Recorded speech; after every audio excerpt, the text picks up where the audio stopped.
ಎಲ್ಲಿ ನೋಡಿದರೂ ಮಾಂಸದ ಘಮಲು, ಮಡಿ ಸ್ನಾನ, ಮಕ್ಕಳ ಕೈಯಲ್ಲಿ ಬೇವಿನ ಕಡ್ಡಿ, ಬೇವಿನ ಸೊಪ್ಪಿನ ಉಡುಗೆ ತೊಟ್ಟು ಉದೋ ಉದೋ ಎನ್ನುವ ಭಕ್ತ ಸಮೂಹ, ಬಳೆ, ಮಂಡಕ್ಕಿ, ಬೆಂಡು, ಬೆತ್ತಾಸ ಖರೀದಿ, ಉರುಳು ಸೇವೆ, ದೀಡ ನಮಸ್ಕಾರ, ಎಲ್ಲಿ ನೋಡಿದರೂ ಕುರಿಗಳ ಹಾವಳಿ, ಎತ್ತ ಕಣ್ಣ ಹಾಯಿಸಿದರೋ ಜನವೋ ಜನ. ಹೌದು, ಇದು ದಾವಣಗೆರೆಯ ಊರ ದೇವತೆ ದುಗ್ಗಮ್ಮ ಜಾತ್ರೆಯಲ್ಲಿ ಕಂಡುಬರುವಂತಹ ಸಂಭ್ರಮದ ಹೈಲೈಟ್ಸ್ ಸ್ನೇಹಿತರೆ.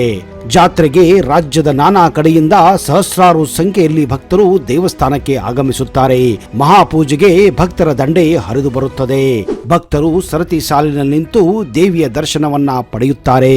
ವಿವಿಧೆಡೆಯಿಂದ ಭಕ್ತ ಸಮೂಹ ನಾನಾ ರೀತಿಯಲ್ಲಿ ಹರಕೆ ತೀರಿಸಿ ಭಕ್ತಿಯನ್ನ ಸಮರ್ಪಿಸುತ್ತಾರೆ. ಆದರೆ ದುಗ್ಗಮ್ಮ ದೇವಿಯ ಮಹಾಪೂಜೆ ಸಮಯದಲ್ಲಿ ಇಲ್ಲಿ ಒಂದು ಚಮತ್ಕಾರವೇ ನಡೆದು ಹೋಗುತ್ತದೆ. ಅಷ್ಟಕ್ಕೂ ಅಲ್ಲಿ ನಡೆಯುವ ಆ ಚಮತ್ಕಾರವೇನು, ದುಗ್ಗಮ್ಮನ ಜಾತ್ರೆಯಲ್ಲಿ ಏನೆಲ್ಲ ನಡೆಯುತ್ತದೆ, ಏನೆಲ್ಲ ವಿಶೇಷತೆಗಳಿವೆ, ಆ ಎಲ್ಲ ಮಾಹಿತಿಯನ್ನ ಇವತ್ತಿನ ಈ ವಿಡಿಯೋದಲ್ಲಿ ನಿಮಗೆ ಸಂಪೂರ್ಣವಾಗಿ ತಿಳಿಸ್ತಾ ಇದ್ದೀನಿ. ಅದಕ್ಕಿಂತ ಮೊದಲು ನೀವು ನಮ್ಮ ಚಾನೆಲ್ಗೆ ಹೊಸಬರಾಗಿದ್ದರೆ ದಯವಿಟ್ಟು ಈಗಲೇ ಸಬ್ಸ್ಕ್ರೈಬ್ ಮಾಡಿ, ಜೊತೆಗೆ ಬೆಲ್ ಐಕನ್ ಕೂಡ ಪ್ರೆಸ್ ಮಾಡಿ.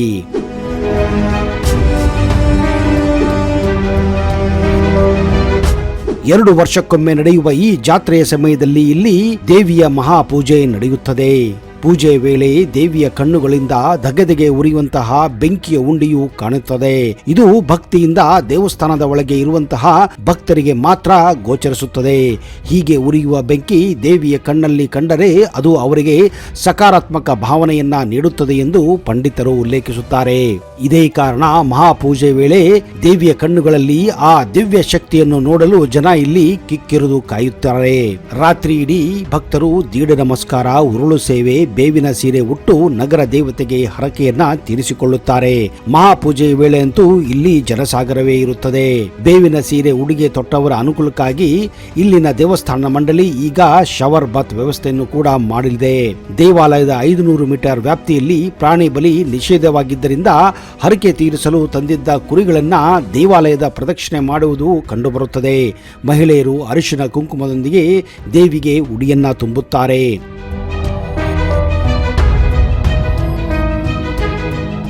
ಪಟ್ಟಣದ ಕೋಣ ಪ್ರದಕ್ಷಿಣೆ. ದೇಗುಲದ ಸುತ್ತ ಮಹಾಪೂಜೆಯ ಮೊದಲು ರಾತ್ರಿ ಪಟ್ಟಣದ ಕೋಣ ಪ್ರದಕ್ಷಿಣೆ ನಡೆಯುತ್ತದೆ.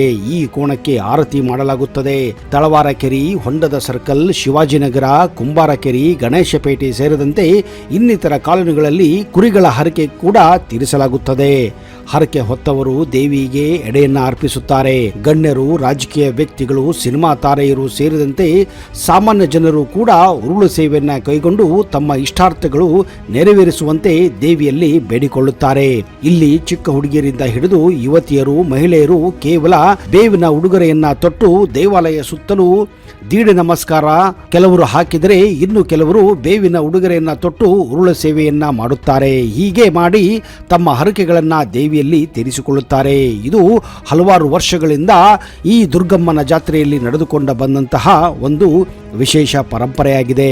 ದಾವಣಗೆರೆ ದುಗ್ಗಮ್ಮನ ಜಾತ್ರೆಯಲ್ಲಿ ದೇವಿಗೆ ಕೋಣದ ಬಲ ಕೊಡುವುದು ಇಲ್ಲಿ ಹಲವಾರು ವರ್ಷಗಳಿಂದ ನಡೆದುಕೊಂಡು ಬಂದ ಹಿಂದಿನಿಂದಲೂ ಇಲ್ಲಿ ದೊಡ್ಡ ಕೋಣವನ್ನ ಬಲಿ ಕೊಟ್ಟಷ್ಟು ಆ ವರ್ಷ ರಾಜ್ಯಕ್ಕೆ ಒಳ್ಳೆಯ ಮಳೆ ಬೆಳೆ ಆಗುತ್ತದೆ ಎನ್ನುವ ನಂಬಿಕೆ ಇದೆ. ಇದೇ ಕಾರಣ ದೇಶದಲ್ಲಿ ಹುಡುಕಾಡಿ ದೊಡ್ಡ ಕೋಣಗಳನ್ನ ಆರಿಸಿಕೊಂಡು ಬಂದು ದಾವಣಗೆರೆ ದುಗ್ಗಮ್ಮನ ಜಾತ್ರೆಯಲ್ಲಿ ಬಲಿ ಕೊಡಲಾಗುತ್ತಿತ್ತು.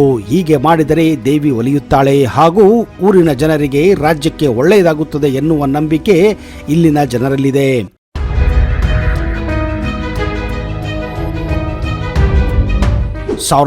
1938ರಲ್ಲಿ ದಾವಣಗೆರೆ ದುಗ್ಗಮ್ಮನ ಜಾತ್ರೆಯಲ್ಲಿ ಭಾರತದಲ್ಲಿ ಅತಿ ದೊಡ್ಡ ಕೋಣದ ಬಲಿಯನ್ನ ಇಲ್ಲಿ ಕೊಡಲಾಗಿತ್ತು ಎನ್ನುವ ಮಾಹಿತಿ ಇಲ್ಲಿನ ಹಿರಿಯರು ಈಗಲೂ ತಿಳಿಸುತ್ತಾರೆ.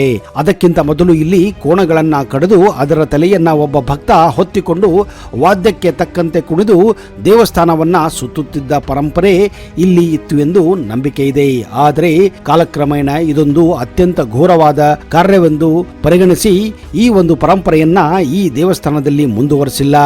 ಇದೇ ಕಾರಣ ದಾವಣಗೆರೆ ಜಿಲ್ಲಾಡಳಿತ ಕೋಣಗಳ ಬಲಿಯನ್ನ ಇಲ್ಲಿ ಶಾಶ್ವತವಾಗಿ ನಿಲ್ಲಿಸಿದೆ. ಆದರೂ ಕೆಲವು ಭಕ್ತಾದಿಗಳು, ಪೊಲೀಸರು ಹಾಗೂ ಜಿಲ್ಲಾಡಳಿತದ ಕಣ್ಣನ್ನ ತಪ್ಪಿಸಿ ಕೋಣದ ಬಲಿಯನ್ನ ಕೊಡುವ ಪದ್ಧತಿ ಈಗಲೂ ಕೂಡ ನಡೆದುಕೊಂಡು ಬಂದಿದೆ ಎಂದು ಕೆಲವರು ಪ್ರಸ್ತಾಪಿಸುತ್ತಾರೆ. ಪ್ರಾಣಿ ಬಲಿಯನ್ನು ತಡೆಯಲು ಜಿಲ್ಲಾಡಳಿತ ದೇವಸ್ಥಾನ ಸುತ್ತಮುತ್ತ ಬಿಗಿ ಭದ್ರತೆಯನ್ನ ಕೈಗೊಳ್ಳುತ್ತದೆ. ಆದರೆ ಕಣ್ಣುಗಾವಲು ತಪ್ಪಿಸಿ ಕೋಣದ ಬಲಿ ಬೇರೆ ಕಡೆ ನಡೆಯುತ್ತದೆ ಎನ್ನುವ ಮಾತು ಕೂಡ ಕೇಳಿಬರುತ್ತದೆ. ಕೋಣದ ಬಲಿ ಆಗಿದೆ ಎನ್ನುವ ಮಾತು ಪ್ರತಿ ಬಾರಿ ಜಾತ್ರೆಯಲ್ಲಿಯೂ ಕೂಡ ಹರಿದಾಡುತ್ತದೆ. ತೆರೆಮರೆಯಲ್ಲಿ ಕೋಣದ ಬಲಿ ನೀಡಿದ ಭಕ್ತರು ದೇವರಿಗೆ ನೈವೇದ್ಯ ಇಡುತ್ತಾರೆ ಎನ್ನುವ ಮಾತು ಕೇಳಿಬರುತ್ತದೆ. ಆದರೆ ಇದಕ್ಕೆ ಆಧಾರ ಇಲ್ಲ ಎಂದು ಜಿಲ್ಲಾಡಳಿತ ಹೇಳುತ್ತದೆ. ದೇವಸ್ಥಾನದ ಆವರಣದಲ್ಲಿ ಕೋಣಗಳನ್ನ ಬಲಿ ನೀಡುತ್ತಾರೆ ಎನ್ನುವ ಮಾಹಿತಿಯಿಂದ ಹೋದ ಸಾರಿ ಇಡೀ ರಾತ್ರಿ ದೇವಸ್ಥಾನದ ಆವರಣದಲ್ಲಿ ಜಿಲ್ಲಾಧಿಕಾರಿಗಳು, ಜಿಲ್ಲೆಯ ಸೂಪರಿಂಟೆಂಡೆಂಟ್ ಪೊಲೀಸ್ ಮತ್ತು ಅಧಿಕಾರಿಗಳು ರಾತ್ರಿಯಿಂದ ಬೆಳಗ್ಗೆ ತನಕ ಸ್ಥಳದಲ್ಲಿ ಮುಕ್ಕಾಂ ಹೂಡಿದ್ದರು.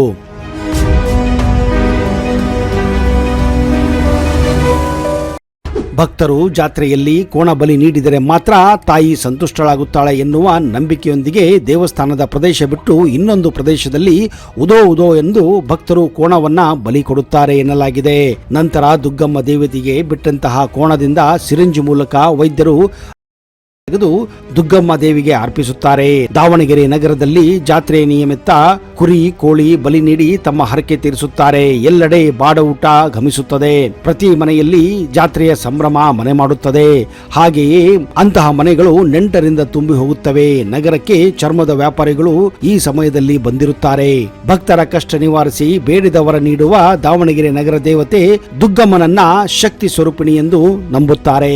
ಶಿವಾಜಿನಗರದ ಹಳೇಪೇಟೆಯಲ್ಲಿ ನೆಲೆಸಿರುವ ದುರ್ಗಾಂಬಿಕಾ ದೇವಿ ಭಕ್ತರ ಸಂಖ್ಯೆ ಪ್ರತಿ ವರ್ಷ ಹೆಚ್ಚುತ್ತಾನೆ ಇದೆ. ತಾಯಿಗೆ ಪ್ರತಿನಿತ್ಯ ಪೂಜೆಯ ಜೊತೆ ಮಂಗಳವಾರ, ಶುಕ್ರವಾರ ಇಲ್ಲಿ ವಿಶೇಷ ಪೂಜೆಗಳು ನಡೆಯುತ್ತವೆ. 2 ವರ್ಷಕ್ಕೊಮ್ಮೆ ಅದ್ದೂರಿಯಾಗಿ ಜಾತ್ರೆ ಕೂಡ ನಡೆಯುತ್ತದೆ. ದುರ್ಗಾಂಬಿಕಾ ದೇವಿ ದಾವಣಗೆರೆಗೆ ಬಂದು ನೆಲೆಸಿದ್ದೇ ಒಂದು ವಿಶೇಷತೆ.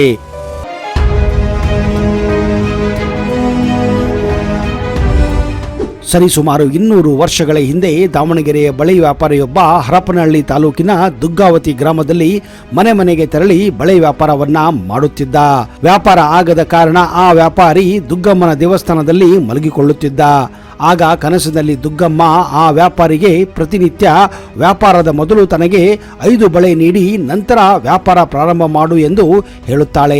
ಈ ಮಾತನ್ನು ಕೇಳಿದ ವ್ಯಾಪಾರಿ ನಂತರ ದಿನಗಳಲ್ಲಿ ಪ್ರತಿನಿತ್ಯ ದುಗ್ಗಮ್ಮಳಿಗೆ ಬಳೆ ನೀಡಿ ವ್ಯಾಪಾರಕ್ಕೆ ಮುಂದಾಗುತ್ತಾನೆ. ಹೀಗೆ ಮಾಡುವುದರಿಂದ ಅವನ ವ್ಯಾಪಾರ ಚೆನ್ನಾಗಿ ನಡೆಯುತ್ತದೆ. ಬಳೆಗಳೆಲ್ಲ ಮಾರಾಟವಾಗುತ್ತವೆ. ಖರೀದಿಸಿದವರು ದವಸ ಧಾನ್ಯವನ್ನ ನೀಡುತ್ತಾರೆ. ಇದನ್ನು ದುಗ್ಗಾವತಿಯಿಂದ ದಾವಣಗೆರೆ ತರುವುದಕ್ಕೆ ಒಂದು ಚಕ್ಕಡಿ ಮಾಡಿಕೊಂಡು ಬರುತ್ತಿರುವಾಗ ಗಾಡಿಯ ಹಿಂಭಾಗ ಭಾರವಾಗಿದ್ದಕ್ಕೆ ಚಕ್ಕಡಿಯ ಮುಂಭಾಗದಲ್ಲಿ ಒಂದು ಕಲ್ಲನ್ನ ಇಟ್ಟು ದಾವಣಗೆರೆಗೆ ಬರುತ್ತಿದ್ದ.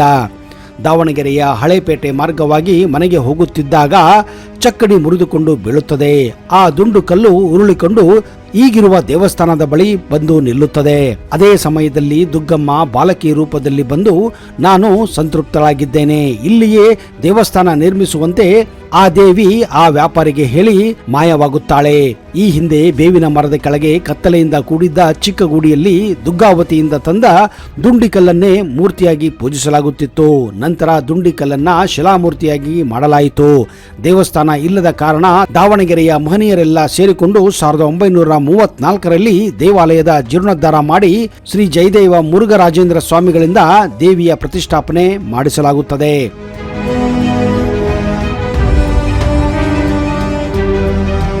ದುಗ್ಗಮ್ಮ ದೇವಿ ಗರ್ಭಗುಡಿ ರಹಸ್ಯ. ದುರ್ಗಾಂಬಿಕಾ ದೇವಾಲಯದಲ್ಲಿ 3 ಗರ್ಭಗುಡಿಗಳಿದ್ದು ಮಧ್ಯ ಗರ್ಭಗುಡಿ ದುರ್ಗಾದೇವತೆಗೆ ಸಮರ್ಪಿತವಾಗಿದೆ. ಇನ್ನೊಂದು ಗರ್ಭಗುಡಿಯಲ್ಲಿ ನಾರಾಯಣ ಮೂರ್ತಿ, ವಿಶ್ವೇಶ್ವರ, ಪಂಚಲೋಹದ ಮಹಿಷಾಸುರ ಮರ್ದಿನಿ, ನಾಗಕಲ್ಲು ಹಾಗೂ ಇನ್ನೊಂದು ಗರ್ಭಗುಡಿಯಲ್ಲಿ ಸಪ್ತಮಾತೃಕೆಯರ ವಿಗ್ರಹಗಳಿದೆ. ಹಾಗೆಯೇ ಈಶ್ವರ ಲಿಂಗಗಳು ಕೂಡ ಇವೆ. ದುರ್ಗಾಂಬಿಕಾ ದೇವತೆ ತನ್ನದೇ ಆದ ಇತಿಹಾಸ ಒಳಗೊಂಡಿದ್ದು ನಗರದ ಶಾಂತಿಗಾಗಿ 2 ವರ್ಷಕ್ಕೊಮ್ಮೆ ಇಲ್ಲಿ ದೇವಿಯ ಜಾತ್ರೆಯನ್ನ ಭರ್ಜರಿಯಾಗಿ ನಡೆಸಲಾಗುತ್ತದೆ. ತನ್ನದೇ ಆದ ಕಟ್ಟುಪಾಡುಗಳನ್ನ ಒಳಗೊಂಡಿದೆ. ಜಾತ್ರೆಗೆ ದಾವಣಗೆರೆ ಸೇರಿದಂತೆ ಸುತ್ತಮುತ್ತಲಿನ ಜಿಲ್ಲೆಯವರು ಅಷ್ಟೇ ಅಲ್ಲದೆ ನೆರೆಯ ರಾಜ್ಯದವರು ಹಾಗೆಯೇ ದೇಶ ವಿದೇಶಗಳಿಂದಲೂ ಕೂಡ ಈ ಸಮಯದಲ್ಲಿ ದಾವಣಗೆರೆ ದುರ್ಗಮ್ಮ ಜಾತ್ರೆಗೆ ಧಾವಿಸುತ್ತಾರೆ.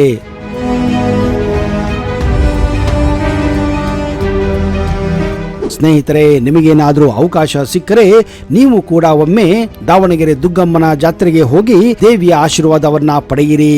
ಆ ದೇವಿ ನಿಮಗೆ ಒಳ್ಳೆಯದು ಮಾಡಲಿ ಎಂದು ನಾವು ಕೂಡ ಬೇಡಿಕೊಳ್ಳುತ್ತೇವೆ. ಒಂದು ವೇಳೆ ನಿಮಗೆ ಈ ವಿಡಿಯೋ ಇಷ್ಟ ಆದಲ್ಲಿ ಈಗಲೇ ಇದನ್ನ ಲೈಕ್ ಮಾಡಿ ಹಾಗೂ ಕಮೆಂಟ್ ಬಾಕ್ಸ್ ಅಲ್ಲಿ ಜೈ ದುಗ್ಗಮ್ಮ ಎಂದು ಬರೆಯಿರಿ. ಅಲ್ಲಿಯವರೆಗೆ ಜೈ ಹಿಂದ್, ಜೈ ಕರ್ನಾಟಕ. ನಿಮಗೆಲ್ಲ ಒಳ್ಳೆಯದಾಗಲಿ.